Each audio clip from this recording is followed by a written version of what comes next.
নমস্কার বন্ধুরা, কেমন আছেন আপনারা সবাই? আজ আমাদের দীঘাতে কিন্তু তৃতীয় দিন।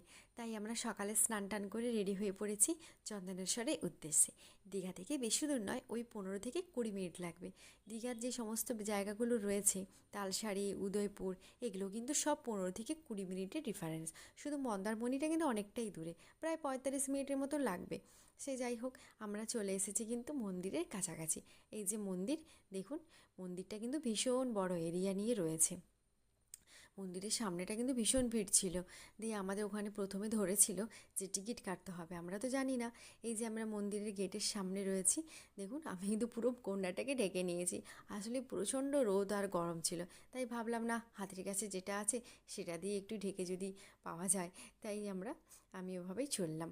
দেখুন, এই যে আমরা সব মন্দিরের ভেতরটা সব ঘুরে নিচ্ছি। মন্দিরের ভেতরে কিন্তু আমি ছবিটা বা ফটো কিছু নিতে পারিনি, কারণ ওখানে